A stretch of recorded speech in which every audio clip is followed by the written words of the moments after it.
So this is a really important question for anybody at any stage of their academic career, with the possible exception of people who have already been through this and now they're living out their latter tenure years off of the bounty of their earlier productivity. So this is hoping that that'll be you in 10 years and you won't have to worry about how to maximize your research productivity.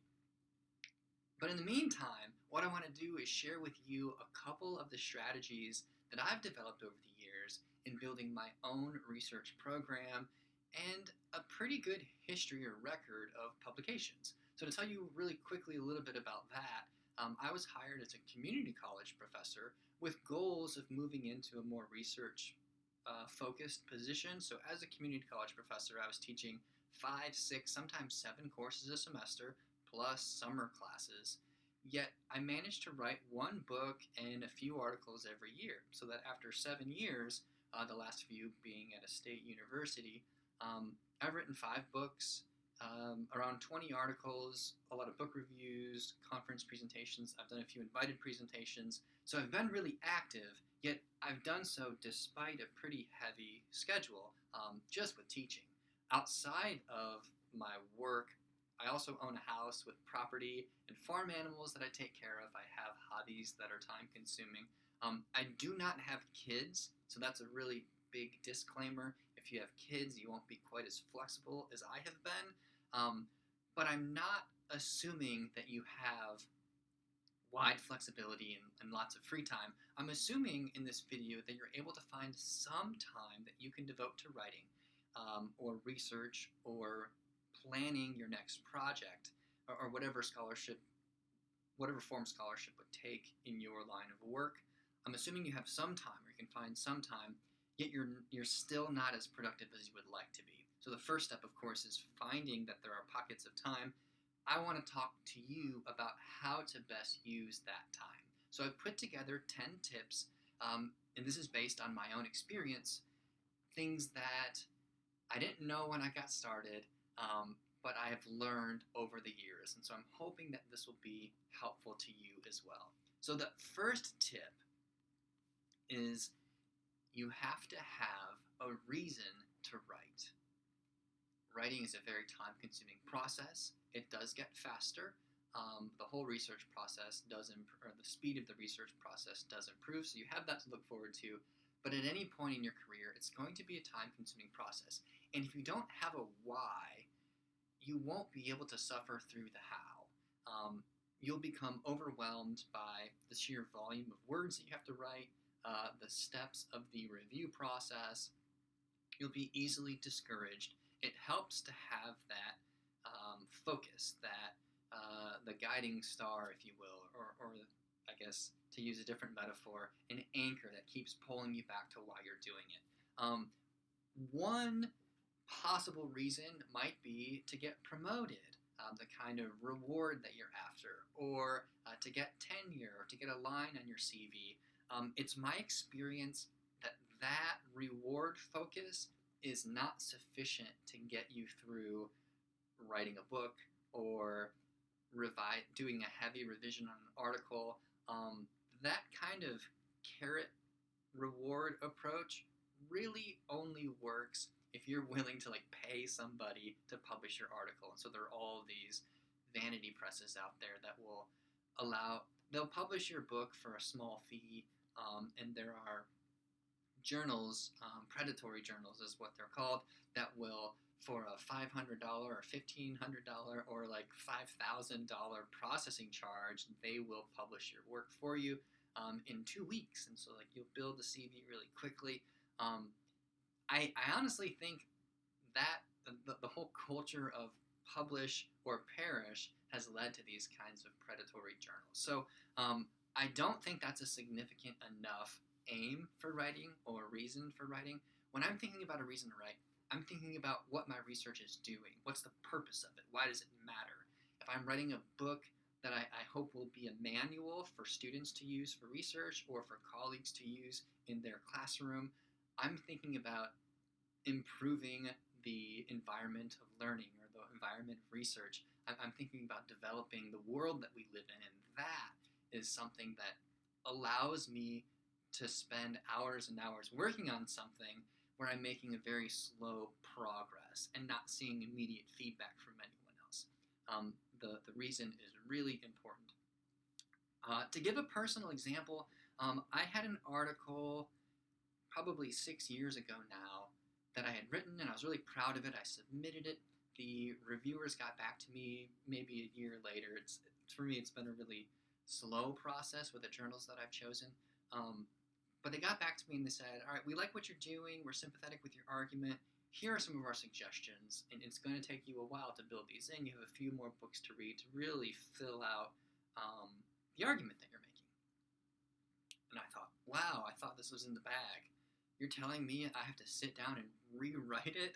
And I was devastated. I was disheartened. I wanted to give up. And I realized that I didn't really care about the article. I was proud of the possibility of a new publication, and that alone was what was motivating me. And when it came down to sit down and work on it, I didn't want to. And I kept pushing against that. And I realized if you have 5 ideas to work on, pick the one that you're most excited and most passionate about, because you will be willing to put in extra time to make it better. If you pick one just for the sake of getting it published, you will not be looking for opportunities to make it better. You'll sigh, oh, I have to do more. Isn't it good enough? What do you want from me? You'll start complaining. You'll be dragging your heels. So the reason is really important. Okay, so let's assume you have a reason. It's a really good one. You're motivated. You're excited. You're passionate. What else? Set achievable daily writing goals. Each part of that is really important. Daily is for consistency. Achievable is to avoid the scenario where you become discouraged because you didn't meet your goal. From personal experience, I can tell you that if you set a small achievable goal, such as 30 minutes a day or 500 words a day, you'll be walking by your computer and you'll say, I haven't done my 500 words yet. Okay, I'll just do it. So you sit down and you type it out, and even though you didn't want to sit down to begin with, you did. You hit your goal. You can go do whatever you want now, but the ball is rolling. You've got some momentum, and so you end up writing another 500 words, and then like another 500 words. Or if you write for 30 minutes, you realize that was just enough time to get those creative juices flowing, and so you give it another 30 minutes or maybe another hour. Next thing you know, you've tripled your minimum requirement, and then you can leave thinking like, wow, I'm ahead of the game, and you still sit down the next day and you get even further ahead, and then like that time really adds up. Those words, even though the word counts don't seem a lot day to day, they add up really quickly. Now, I've picked a couple of ambitious numbers throughout the years. One summer, I challenged myself to write 2,000 words a day, and I kept an Excel file where I counted like the number of words. I used the word count function on Word to keep track of all of that. And I ended up writing like 180,000 words over the summer, approximately. Some days were longer, some days were like just under, but I almost nailed it every single day. And from a productivity point of view, that was awesome. I wrote a lot. But I realized that was too much. Not because I had overdid it or overdone it. It was because I never had time to organize my thinking. I was too busy writing. I wasn't revising what I had written. I wasn't researching what to do next with that. I wasn't getting feedback. I was stuck in my head, in other words. Had I spent an hour less writing every day and spent that hour looking at what I had written and thinking about where it fit into my field, thinking about what new writing to connect it to, I think I would have published a lot more of it. So as it stands, I've got 3 manuscripts, 3 like 50, 60,000 word manuscripts that I'm not really excited about because I was doing them more for the sake of like hitting those word counts. So it's possible to do too much. So I would again say err on the side of a simple goal, planning on overshooting it, and then make sure you're also doing other aspects of the writing process every day too. You don't want to have your article written and then have to spend like a week just working on revisions. It's nice if half of it is really solid, and so you only need to tinker with maybe the other half. All right, achievable writing goals. Number 3, write with a specific audience in mind. I am stealing this one from legendary adult educator Malcolm Knowles. He explained in, I think it's On Becoming an Adult Educator, his autobiography. He explains that he did this to write one of his first books. He was having trouble keeping his voice consistent throughout the entire book, and he realized that he was talking to multiple people. So he would say an argument this way when he was arguing with a boss, and he would say it this way when he was arguing with a student, and then he would say it this way when he was explaining it to his wife. And those voices kept getting overlapping and crisscrossing and coming into conflict. So what he did was posted the picture of the editor that he was working with and that he knew somewhat well. Actually, I don't remember if it's the editor. I'm making that up. Whoever he decided to write to, he put their picture up next to his computer or next to his study. And whenever he was thinking or formulating an idea, he would look at that picture and put it in the words that he would use if talking to that person. I have used that myself without realizing it. My first book was written for my undergraduate students at my community college. So I was teaching a 100-level psychology course, and I would bring in like Freud and William James, and we would struggle over these texts together.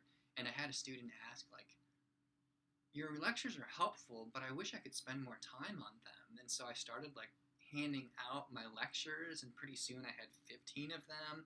And so I was writing them for students with no intention of publishing it.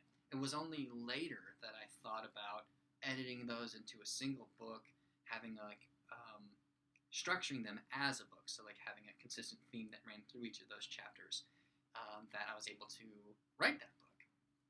But again, the important aspect there is I was writing to students. I had faces in mind and where they sat in my classroom whenever I sat down over my computer. And that also goes back to the previous topic of have a reason to write. It was for their benefit that I was doing it. It helped later that I had another line on my CV, but that's not what got me through it to begin with. Number 4, learn how to say no. I've been fortunate, perhaps it's my training in psychology, to not have a real problem saying no to new opportunities at my university or professionally as well, or even family obligations, I guess. Part of saying no is being able to recognize where your skills and strengths can be used, and where you'll just be filling space or filling time or spinning your wheels. So it's important to know where your strengths are and where your interests are, and find opportunities that emphasize those. That's where you'll be able to make the most of a contribution anyhow. But going back to this idea of saying no, you'll have tons of opportunities to volunteer. There will be committees that are convened, and whoever's convening them will ask, like, so, would you like to be on my committee? And it's really hard to say, no, I'm not really into that. That's not my thing. It's much easier to say, I would love to help and support you. So you need to know in advance that you have a finite amount of time, time being a pretty important resource when it comes to developing a research program, and stick to that. If you're having trouble doing it, I recommend writing out what your work obligations are legally. So you probably have signed a contract and you've been told, like, the most important part of your work is research, or is teaching, or maybe it's advising. But they're divided up in such a way that when it comes time for your annual evaluation, 50% of your points will come from maybe teaching, 30% will come from research, 20% from institutional committee work and volunteer work and so on. Service is the word for that I couldn't come up with for some reason. So those are your breakdowns. Now actually look at how much time you spend doing each of those. You have hourly teaching. Your teaching is already divided up into hours, plus however much time you spend creating and working on course materials. then how much time you spend reading and writing and organizing your research, and then committee work, and see if those percentages actually line up. You might find that you're saying yes to too many committee opportunities, and now you have an objective reason to say no. Hey, I would love to help you, but look, I'm on 3 committees right now. That takes up all of my committee time. So until one of those falls apart, and they do, they dissipate, they disappear over time, I can't help you. I'm sorry. So that's actually something I've started saying a little bit more. Or if an opportunity doesn't really speak to me, or I don't work well with a certain group of people, I might have to explain that too. You may also find yourself saying no to writing opportunities, and that might sound counterintuitive. Why would I say no to an opportunity to contribute a chapter to a book? Well, you might find that writing that chapter is so far outside of your expertise that you have to spend a lot of extra time building that expertise before you can write the chapter. So instead of writing a chapter in your book, which would take maybe a week, you're spending 2 months on this other chapter. Plus, chapters in edited volumes don't tend to get the same amount of attention as articles or books do, or single-author books. So there's other reasons for that. I had a colleague, a younger colleague, in her first year who had a great opportunity to work on a grant, and to her that sounded perfect. An older colleague had asked her to help, and so she was building a good relationship there, and she would be able to put grant writing experience on her resume. It all looked great.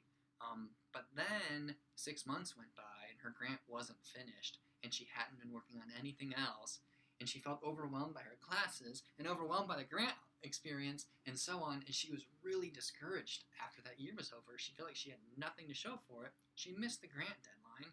She hadn't written anything in her articles or books that she'd been working on, and she came to me saying, so what did I do wrong? And I told her, I don't think you did anything wrong, but now you've learned something that you can avoid in the future. You've learned about what to expect when it comes to writing a grant on a topic that you're not very familiar with. If she were to do it again, she probably would only spend about a quarter of the time working on the grant because she had already learned all the problems that she would face and how to solve them. So in time, large projects become smaller projects because you know how to deal with them. Or maybe you learn what to avoid. My guess is I hope, and I tried to tell her this, my guess is she'll never have that experience again because she's learned something important about herself. Specifically where her priorities are and whether a new obligation will support those, facilitate those priorities, or run against them. So I'm hoping that when she gets another opportunity like that, she'll weigh it against what she could otherwise be doing, the opportunity cost of saying yes to it. Another part of being given an opportunity to contribute something in another project that's not your own, it might be helpful if you've already developed a research program. And I'm going to say that, that's really important. If you've already developed your research program and it's strong, having those outside expertise opportunities allows you to strengthen your scholarship because you're practicing a new perspective. After you write that, even though it's going to take a lot longer than it would be to write something of similar length in your area of expertise, you'll be able to come back to what you're used to with a fresh perspective. And that's really important, especially in academia where people end up hearing the same things over and over again, making the same arguments over and over again. All right. Number 5, automate your routines. Now, whenever I say that, I feel like that's not what I mean because I'm very cautious about and worried about becoming a computer program for my students or a computer program for publishing tons of articles, kind of pumping them out. I'm not arguing that you become a computer program. What I'm suggesting is you recognize areas of redundancy in your work and try to make those automated. For example, if you find yourself writing the same email over and over and over again, maybe it's an advising email, And so you get the same kind of question from an advisee. And so you might have a document where you have all of your responses. You can just copy and paste it. Maybe it's a description of how a student can look up which courses they need. And so you can just copy that whole description in there. You don't need to rewrite it every time. That's what I mean by automation. Another way you can automate a course is something that you do repeatedly without a whole lot of interaction, like a lecture. Now, I don't think lectures are very transformative. They don't lend themselves to being significant learning experiences or learning opportunities for students. It's an opportunity for them to be exposed to lots of information in a short amount of time that might be entertaining, might not be entertaining, depending on the professor, might be engaging or unengaging. But it's a resource, just like a book, just like a podcast or a radio show or a newspaper article. It's a resource. And so what I do with my lectures is, rather than giving them, if I'm teaching the same course multiple times in a semester or over subsequent semesters, I will record those lectures. That way I can spend time in class interacting with students and doing those processes that can't be automated or can't be kind of repeated in a programmatic way. I guess that's called a flipped classroom, and that is a form of automation, and it does free up time for more creative interactions. You can set up grades to be automated depending on the kinds of assessments that you do. And then I think one of the most important aspects of this has nothing to do with automation and more to do with planning and organization. It comes from the phrase, an ounce of prevention is worth a pound of cure. So a little bit of work on the front end can save you a whole big hassle on the back end. And a good example of this comes with online classes. If you've ever taught an online class, you probably have had the experience of being afraid to go in it to see what broke this time. And so you log into your online class, you've got 75 emails, everyone alerting you to the same problem. You have to go respond to each of these emails. Whereas if you had avoided the problem to begin with, there would be no email. You wouldn't have gotten a single email. Or maybe you have set up a quiz to grade incorrectly, so you have to go through and grade manually every single quiz that has been taken. The more you run into those, the more you'll be able to plan for them in advance and avoid them with a little bit of extra work on the front end. Number 6, we're getting down to the process itself of writing. Use an outline. I remember hearing this in college. Submit your outline. I'm not going to write an outline. I don't write outlines. Outlines are a waste of time. I had lots of reasons to not pay attention in writing class. My writing suffered for it. I didn't start using outlines until I had written my first book and a few articles. And I actually got the suggestion from American philosopher Graham Harman, who is, I'm not a philosopher. I like philosophy, and I write about it a little bit in psychology, sometimes in education, but I enjoy reading a few contemporary philosophers, and he, in my opinion, is one of the most dazzling contemporary philosophers and writers. Really fun to read. But he talked about on his blog how he outlines and the importance of outlining and how to develop an argument and structure an article and things like that. And I started doing it just to see, all right, so he does it. Maybe I should try it. Here's what I found. When you sit down to a blank sheet of paper, it is very hard to make the first couple of marks. I don't know if it's the pristine white page that you don't want to befoul. But anyway, the white page is very difficult to break. An outline makes it simple. All you need to do is, you can always start off with introduction. 1, introduction. What will the introduction be about? Not sure yet. 2, what's my argument here? And so you start building briefly, in as few words as possible. You start typing out what your chapter titles will be, or what you think the chapter titles will be. They'll probably change. You'll probably be way off base. It doesn't matter. You're just writing an outline. It's a rough draft. The same can happen with a research manuscript. You have the predictable headlines: introduction, lit review, design, methodology, data, results, analysis, discussion. references or conclusion references. You can put those in there and then start typing in a few words here and there, maybe a couple of citations or references. Before you know it, you've got like 100 words, and you don't feel like you've gotten started yet. You haven't had that daunting blank page experience. You also haven't started. So you keep poking around, picking at it. You've already done your 30 minutes or your 500 words pretty soon after you've written a paragraph or so. And when you return to it, it's easier to start rearranging it. You realize after a short period of time, you've already got like 1,500 words written, and you never felt like you had to get off the couch. You just started doing it that way. So that helped me get writing processes started. And it got to the point where I've enjoyed writing outlines. So I used to, and I bet I could find it if I looked online or looked on my computer, I used to have dozens of books outlined. I would be reading something and think, oh, like I've got a great response to this, and here's how I would structure it, and I would just start writing an outline, like whether it's on the back page of a book, or I had a notebook nearby, or I would just get up my laptop and say, here's a book I'd like to write, and like, oh, here's another book I'd like to write, and I would just outline all of them, thinking that I may come back to this later, or I might not.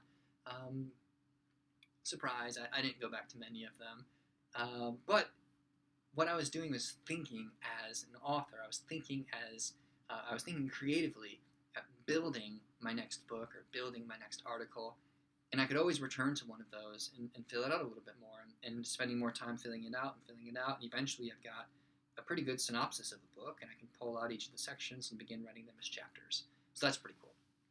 Another thing I like about outlines is that it allows you to see in a simple way the structure of your argument. You might think you're writing a book about, let's say, autonomy supportive teaching, and this is something that I did recently. And so you outline what you'll need to cover in autonomy supportive teaching, and how many sections there should be, and how much time you should spend with each of them. But then when you fill in the outline, you realize you spent all of your time on section 3. And so then you think to yourself, am I really doing an overview of autonomy supportive teaching, or am I just focusing on freedom? Or am I just focusing on not being a controlling teacher or something like that? And then you realize, okay, I'm not doing what I thought I was doing. It turns out that I'm pretty terrible at planning or having an idea of what my goals are. So I think I'm going to set out to do A, and I wind up doing J or F instead. And the outline can help you catch that early. You don't want to catch that after you've submitted your article for publication, and someone says, all right, so here's your thesis, and then you do something completely different, which has happened to me too, I'll be honest. Number 7, stack your projects. Be working on multiple things at one time. I'm sure you've heard, if you've been through graduate school, I'm sure you've heard the adage, always have multiple articles in different stages of the process. So some are published, some are being revised by you actively, some are under review, some are in the process of being published. I don't know if I said that, in press. Some are in preparation. So there's all those different stages. And I remember hearing that in graduate school and be like, oh, that's so many lines in my CV, that's awesome. Now I think about it differently. I think, why waste time waiting when you could be working on something else? So you finish an article, great job, you put in the work, you were disciplined, you had a good idea, and you turned it into something great, you submitted it for publication. You may not hear back from them in at least 6 months, from my experience. Sometimes as long as 18 or 24 months, and then you get a letter from the editor saying, I'm terribly sorry that we haven't gotten around to this yet. Reviewer 2 disappeared or died or something like that. A catastrophe has occurred. Your paper was lost, has actually happened before. If you've been waiting on that, you've just wasted like the last 20 months. But if you've been working on other things, oh well, withdraw it from that journal, submit it somewhere else. It's still in the process, it's still in the system, but you're working on other things too. So by the time you get feedback back from that, you've already submitted another 6 articles for publication, and now you can look at that first article with a fresh set of eyes, and that's really important. You can hear the critiques and like read the article as if someone else had written it, and it's less offensive, I guess. You take it less personally. At least that's been my experience. So that's pretty cool. Another reason to work on multiple things at once. And then you may get to the point where you forget how many articles you have under review or in stages of revisions, or you have you have a queue of articles that you're waiting to revise. That's actually where I am right now. I've got like 2 articles that I need to get back to the journals because they have revisions that they're waiting on, and I have no idea how many articles are currently under review. Number 8, editors are not your enemies. This is another way of saying after you submit an article, the work isn't done, but you're also not being cruelly criticized.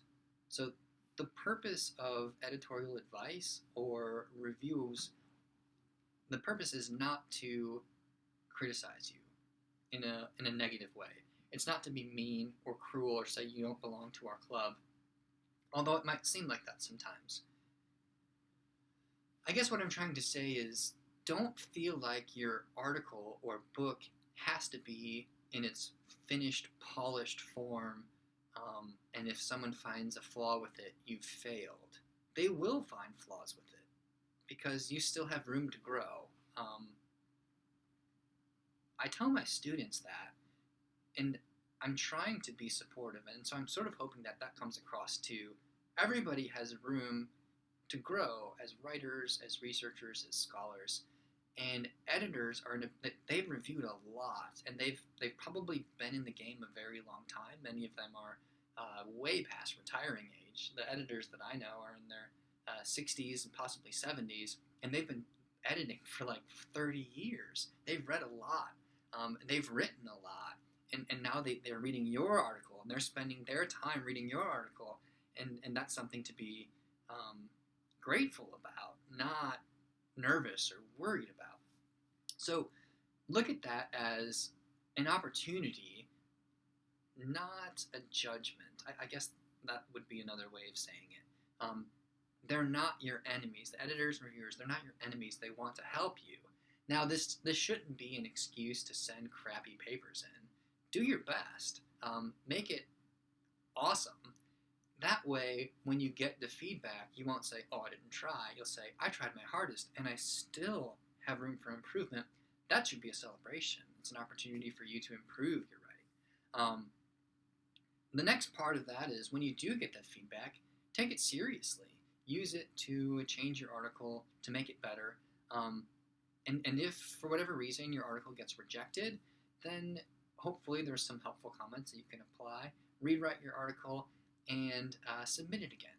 So don't get so discouraged that you leave an article forever, unless you decide that you're really not committed to it anymore, or that there's such a flaw in the argument that you have to rewrite it and you don't want to. There are a lot of reasons not to return to an article, but don't let criticism be the one that keeps you from submitting it somewhere else. It may just be a bad home for it. So every journal has its own biases and prejudices. Find another home for it, and maybe it's a fine article, and lots of people would benefit from reading it. There's no record of how many times your article, once published, went through journals and got rejected. Number 9, don't use reading as an excuse not to write, or don't use collecting one more sample of data, or going to one more library special collections to keep you from writing. If you stick with, what was it, I think, point 2, stick to a regular schedule. If you stick to a regular schedule, you'll already have your time or words written. You won't have to worry about setting time aside for reading. So like you get your 50 words, your 500 words, 30 minutes or so, and then you can spend time writing. But don't use the time reading to interfere with the time that you spend writing. Another way of saying this is, or I guess another way of avoiding this is to read actively. Don't just read like, what do I have to know? Read as though you're about to write a review of what it is you're reading. So when you're reading an argument, how would you summarize that argument in one sentence? How would you describe how the author that you're reading is situating themselves within their discipline. Don't just read passively, read actively, read with a pencil in your hand, and it's a great practice to get into. When you read something, write a short description of it, or your evaluation of it, or your judgment of it, something like that. You might find yourself pulling from that in articles that you write. So rather than having to go find the book again, you can find your summary, and you can just read the summary and maybe copy part of that into the article that you're working on. Finally, number 10, remember, it gets easier. I alluded to this earlier, and it's true in my experience. The amount of time it took for me to write some of my first articles was hours and hours and hours and hours and hours, and like sleepless nights, like laying on the floor typing with my eyes propped open. And it has evolved into time that I've already set aside. I'm thinking about problems, and my creative energy is occurring when I'm away from the computer, and I can sit down and kind of let that out. It's a whole routine that I've gotten into, and I can write more in an hour than I could in like a week in the past. Now, some of my goals with writing have changed. I used to want to write as many words as possible. Now I'm more interested in readability and style, clarity, concision, things like that. So I write slower now, but I still write more comfortably and probably more volume, but it's just a much more slow-going process. And I'm okay with that. It has to do with what my goals are writing right now. Like I mentioned a few summers ago, writing like books on books and books. I won't have another summer like that, or if I do, I'm going to have maybe 10 summers where I'm revising all of them. All of this to say, if it takes you 8 weeks to write an article right now, that time is going to get shorter and shorter. And there's a number of reasons for that. You'll develop a routine that works for you, and you'll be able to predict how long it'll take you to write an article or a chapter or a book. Number 2, you will develop expertise in an area, and you'll have familiarity with it and facility with it. So when it comes to start talking about it, comes time to start talking about it, you already have the words and phrases ready to go. You won't have to spend all day searching for them. They'll be a second nature to you. So too with references. So too with anticipating what your reviewers are going to say. So the more you submit to the same kinds of journals, the more you'll know what to expect from that community, which is why it's so important to know a journal as much as possible before you submit to it. And I'll probably make another video about choosing journals and choosing book publishers. I want to tell a quick story about another psychologist that I like, Carl Rogers. So he was the father of client-centered therapy, learner-centered teaching, a big figure in the humanistic psychology movement. I remember reading a book of his, and I want to say it was the preface to a book on relationships or possibly psychotherapeutic treatment. But anyway, he was asked to edit many of his essays into a new book, and he contributed new chapters to it. And I remember in the preface, he talked about writing all of it in like a 4-week period on vacation in Mexico, I think. And part of that was spent like reading Kierkegaard. And I couldn't believe that he wrote, like I counted the pages that he had written on that trip, and it blew my mind. Now I sort of wonder what he spent all of his free time doing when he was there. So when I read that in graduate school, I remember thinking it would take me years to write what he had written in the space of a month. But now I understand that he had a routine set up. He knew what to expect. He was repeating probably something he had given in lectures and workshops and written about several times before, and he was putting it in a new context or in a new package, and he was reflecting on experiences that he'd had. And so it was all there ready to go. And so we just had to draw on that. So the longer that you've been doing this, the more you'll have to draw on, and the easier time that you'll have. So all of these 10 points are given to you with the hopes that you will be able to apply them and increase your research productivity. Again, provided that you do have time that you can set aside to this, and that the main problem that you're running into is how to best use the time. So those are hopefully ways that can turn your unproductive time into more productive time. I'm really interested in hearing from you on what sounds similar to your own experiences. So if you've had some success, what I've left out, and what questions you may still have about this process. So this was really broad, talking about how to increase productivity with the time that you have for research and scholarship. But maybe you have a more specific question, and I'd love to hear what that is so I can focus a little bit more on that in the future.